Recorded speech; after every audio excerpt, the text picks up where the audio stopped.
cybersecurity, but I think right now, maybe the biggest thing on a lot of people's minds is cybersecurity, particularly in regard to remote learning. Maybe what are some of the things that IT administrators should be aware of, district educators too, and in regards to, setting up these remote learning environments and being, Well, I think what you're seeing during this time is the attackers morph their attacks to take advantage of people that are inexperienced with doing online learning and attacking them. So, for example, if you send out a Zoom invite and you include the password and that leaks out, we're seeing new forms of attacks called Zoom bombing. And that's when people who were uninvited to your Zoom meeting join your Zoom meeting and then start sharing pornographic content to disrupt your Zoom meeting or to disrupt your class. And so this is malicious activity, but it is activity where they've morphed the attack to join your online class and then disrupt it. You're also seeing Zoom or invites to online meetings. I'm saying Zoom because that's where we're seeing most of it right now. But you're seeing invites to online meetings that are actually just phishing attacks. The link is not a link to the meeting. The link is the link to an attack site to attack you. So again, you have to be diligent during this era of increasingly sophisticated attacks against really everyone in the nation. And the motive is simple. It's money. It's just raw money. They either want access to your computer to turn it into a zombie to attack other computers, or they want access to your financial information and they're willing, or in the case of Zoom bombing, they're just trying to be disruptive. And so we are seeing those attacks morph. And you're seeing those morphed attacks, I'm sure, as we continue to address with the current pandemic, there'll be new forms of attacks. First of all, make sure that your IT staff is involved in looking at those resources. It's a true story, but several years ago, actually it occurred while I was at West Point, there was a ferocious fight because we were blocking this physics website. And the physics professor said, look, this is like the best website out there on physics. And the IT staff and security came back and said, yes, it's also the best attack site. It's not a physics site. Its principal purpose, as soon as you hit that site, is to download malware into your machine and take control of your machine. It's an attack site pretending to be a physics site. So just like 2,000 years ago, we had a Trojan horse attack. Today, we have Trojan websites that pretend to be something useful and in fact are not. They're just attack sites. And there's software that you can buy that does web filtering, and universities deploy that, and K-12 systems deploy that to protect their network. But guess what? When you're remote teaching, you're not behind that system. So again, you want to be particularly careful on those links that you're including, asking if they're on a blocked list.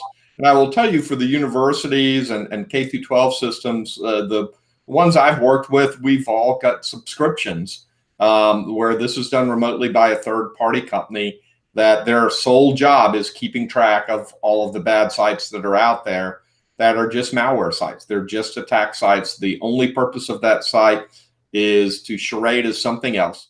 I realize that people are in a state of crisis as we're trying to respond to the pandemic. But what you want to do, and what I've encouraged folks to do, is build a bare minimal product. And that may be just the professor talking on top of PowerPoint and recording that. And then enhance that with links and other resources. But as you do that, you need to get those vetted and make sure that you're not unintentionally unleashing or making your class vulnerable, because those students are going to be in a position where they don't have access to the institutional IT, at least not face-to-face.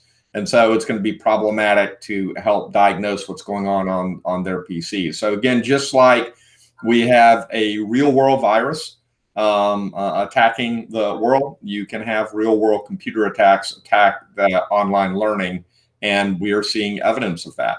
And so don't just maintain your social distancing, and build the right tools so that you don't infect others as a professor or as a teacher.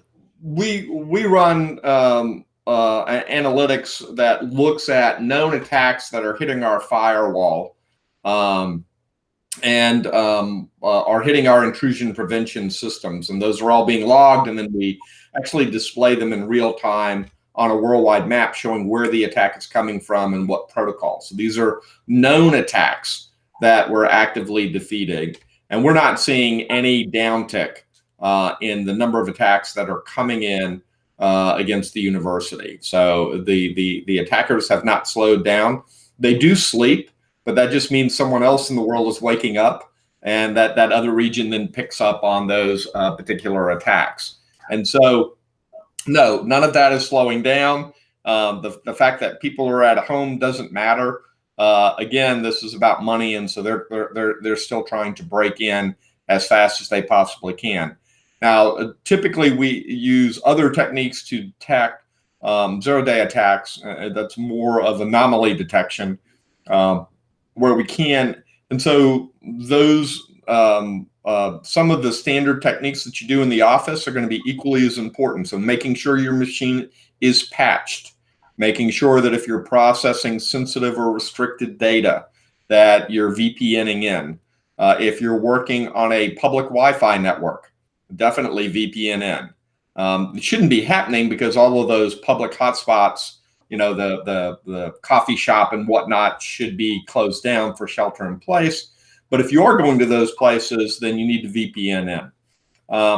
One of the things we've been working on is looking at and working with the state to identify areas like libraries that broadcast their Wi-Fi into the parking lot to try to set up a drive-through safe access for students that live in areas that don't have a lot of bandwidth.